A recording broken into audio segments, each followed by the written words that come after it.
chỉ bây giờ hey với nia ASEAN đã bỏ lâu sang này cái nó lệ ta với nia hiện in chúng ta ăn bốc in ASEAN cái nó dữ hồi là đó nè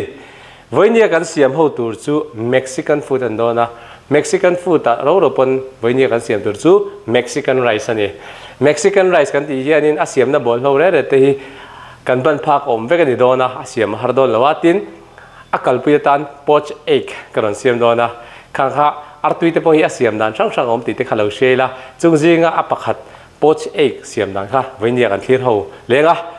chuanin a siam dan tlang pui kan soi zor ka poached egg re kha chu vinegar tuya kan thanga kan artui kha te khanin takina kan muvek thonga chuan khami vinegar khanin kan artui kha atuam khomanga takina khateng khanin kan siam chhonga chuan Mexican rice ve thunga ro chu hei long grain bu basmati bu te pokon tia abu sei chiang chi kan mang do na chu tomato te tiang khanin a sauce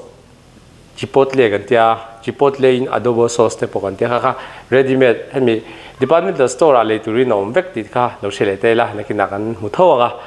chu kan mang tangkai nga khanin purun wat te kan kang photanga chuan tomato puree tomato hersam kha the kan tel do da omzia chu tuna Mexican rice kan siam tur hi tomato ne na kanani ti kha lo thele tela chuan a siam dan kan lo en chho don le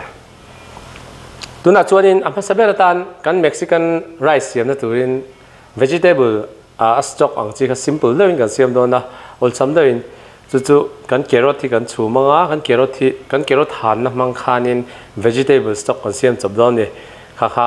hetain tui kan luma chui mai kan soi ta ang khanin kan ei siam na tur a bol lo ingredients te han soi fialo kila tuna kan huang hianin hei hi basmati bu chu nia long grain ania a sei chi kha nia chuan helai mi hi tomato puree ta tomato pa ngai kan hersam kha ni mai ta chuan heta hianin green peas kan nia chuan heta hianin chipotle kan ti kha nia chu sauce chi khata ni mai ta chuan hei carrot te nia chuan hei purun var dhania te nia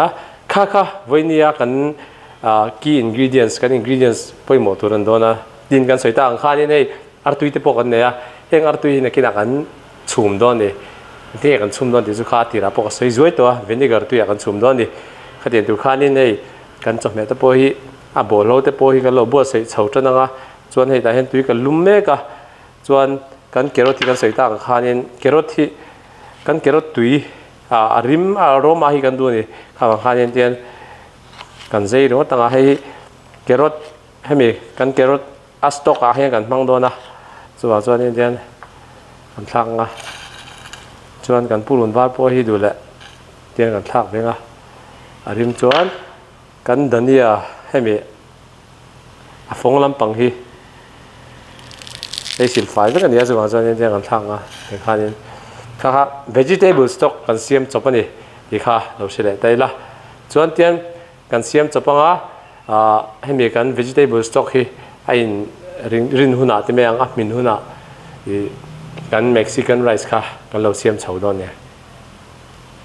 ti kha kan muang khanin kan vegetable stock chu kan lo thak ta vegetable stock kan ti hianin celery te leeks te teng khanin kan hmang thing khania amara chu kan rama hianin duanga a leitur hi aum lo wangin ti khan kan han siam chopa dania po ti khan na lai ni lo ti khan a phong lai kha kan manga tin carrot kha chu kan mang thowa tin purun wa te po kan manga teng khanin tumdang ang lo do in voin chu vegetable stock kan siam chopani ti kha kan soile ma sa ni selang chuan kan Mexican rice kan tel tur kan carrot hi kan lo chan sin anga then lai hen kan angai tam don lo portion tam tak kan siam don lo wa chuanin voinia chuan portion khat vel lek po kan siam mai thea kha kan ne a chuan kakat fu lo cha chu na kina ti khan kan mu thonga khan kan nei ta chuan he a cube pang doi kan nei don ni cube ti la ti khan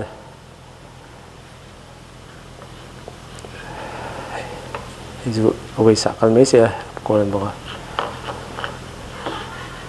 khan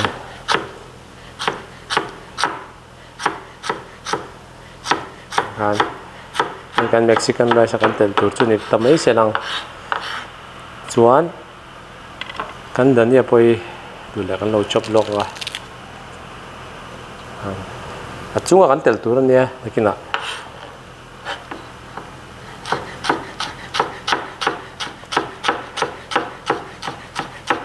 chuan hei kan stock point chuang mek a kan hmuang hianin hei kan stock hi a len chuang mek a kan sim do hlek a chuan heng vegetable ho ten hianin nakina kan Mexican rice kan siam do na kan huna khan he ho kan telanga chuan a tui le ai khanin he kan vegetable stock hi kan thlak anga chuan kan lo kang than do ni tikhanin kan vegetable stock chu alo min ta chu wang chong kan ofanga chuan heta hianin kan Mexican rice kan na tur kha kan lo chuang sa tel kan thlaka tel kha kan chuang mui to ni chumia chuanin hei pasaber tan kan purun var hi kan lo beng phe kanga chuan hei kan thlak mui do ni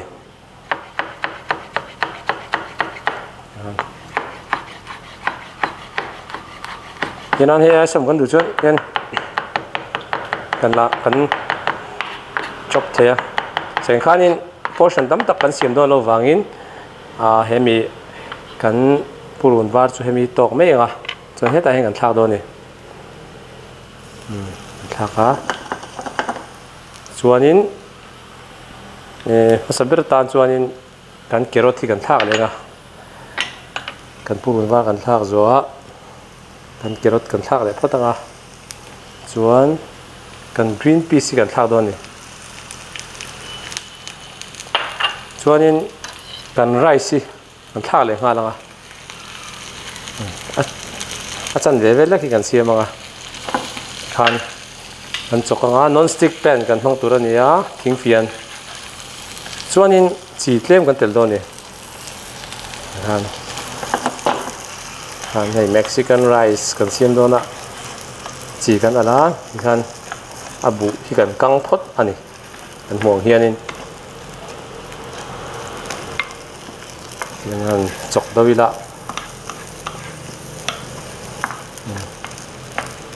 po tui em heng green peas te poi lei thei be kan ya hu kan carrot te po hu kan hmuang khuanin na size hu ai dang theng ber turin kan kata hing sang sang anei ni hei ai sin do kan kat chuan bruno te po kan tia teng khanin macedua te briton kan ti te briton kan ti chon 1 inches centimeter sang ti meang sang khami a cube a seizong te a sa zong te khan ta khateng khanin sai sang sang om veni ke ga han chok ze langa chuanin tu a chuanin chipotle kan tel do ni sauce chi khat kan ti kha han intera chuanin kan tomato puree hi kan tha le do ni tomato puree kan han tomato ne na kan ani kan ti kha he kan Mexican rice hi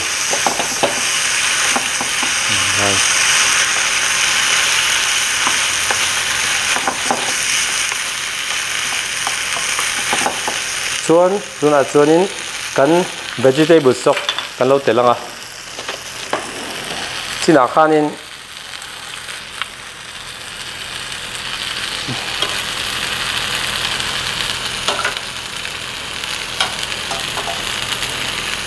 hemi khat vel kan telangai do ni hetiang vel kha rice kan tela chuanin a half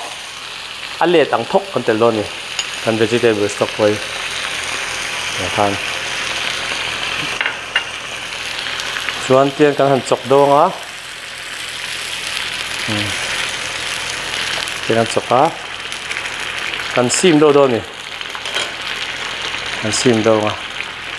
chuan kan ngak do nga minute som ni ver kan ur do na chumi tu chuan hei a chhina nei lo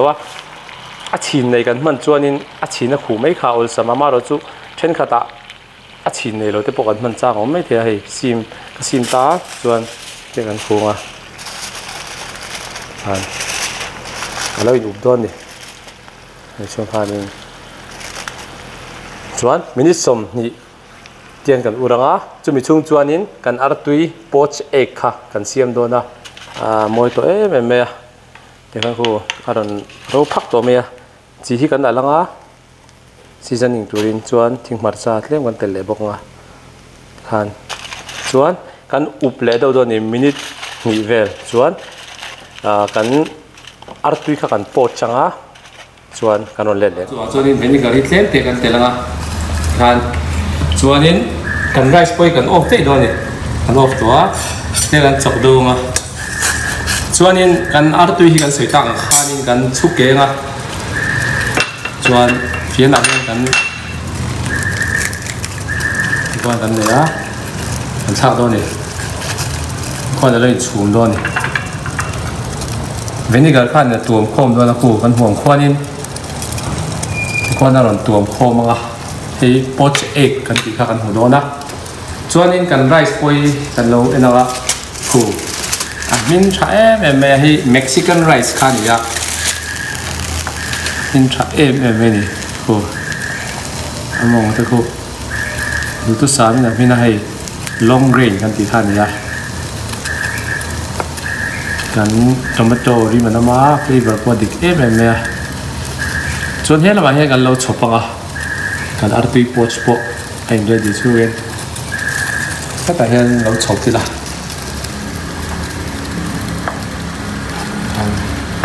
Mexican rice kan nei lo ni kan tu ka chop do lo he ni no khanin fresh me Luhu ran Mexican rice chu nia chuan kan poached egg poi suan thi che pinari no ma dong han ba ka da hi en tu ho to vio chung a khon kan da no ni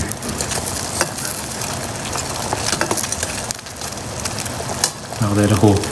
kan huang khon artui far lai kha ai tu ma vinegar khan tu ma ni gan de ha gan poached egg khan ya tai gan da ka chuai chuan poached egg dik tak chu ai chi ta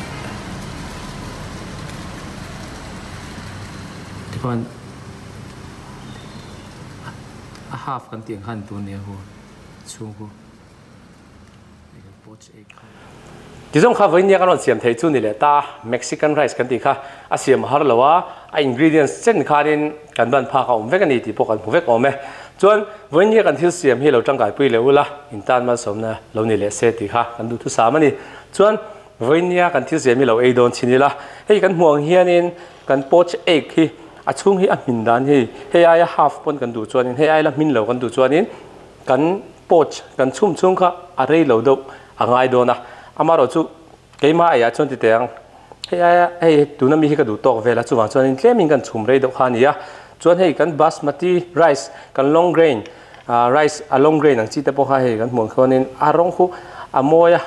โตมาโตขันอารมณ์อารมณ์ที่โมยจีโปตเลนในขันนี้ชวนบุพคู่มินดานโตก้าฟังแต่พวกคู่ใส่ท่าเมย์ชวนกันไอ้ชินังอ่ะแต่เฮียนี้อาร์ตุยไลท์กันล้างอ่ะแต่ขันนี้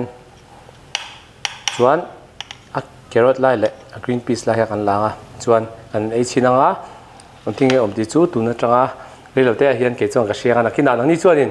อีรอนเสียเวหุ่นอ่ะให้มีโชว์เราเอ็นโซเฟล่าให้เราเสียเวงอ่ะละส่วนเอ็งอังตักตัวเงี้ยให้เม็กซิกันไรซ์อันนี้ดีค่ะเราใช้เวดอนนี่แค่ที่ส่งข่าววันนี้กันเสียมเทจู่เรานี่แหละแต่เรื่องไม่อะที่ตัวเองเราจังกายปุยเลยไงพวกกับเบสเสียส่วนเฮ้เม็กซิกันไรซ์กันเสียมนะอับบอลเราเร่เลยที่กันบันพักอมเลยไม่เทเวกเตนเนี่ยส่วนอาเซียมดันเช่นขานินอาหารสัตว์เราเสียแต่พวกกันมัวดินกันpoached eggแต่พวกค่ะกันละตีง่ายเราดันแต่พวกนี้ไม่เทหันติเวชินุละช่วงมือค่ายมินเรากันดูส่วนนี้ก็ชุ่มไอเลยเราแต่พวกเราชุ่มเตาละปอยหมดจู่vinegarขานินตัวมโคมาขยันขานินเราหล่นช่วงเทียส่วนนี้เฮโชเราที่ชินตั้มตะกินนะยินเราจังไก่ปุยหันเชียดเทียนินอโลออกมาส่วนนี้ตัวนักการเสียมแต่พวกอินทานมาสมแล้วเรานี่เลยเสียสลังส่วนโชว์กันเลยหุ่นอ่ะ anh em đã theo đó nha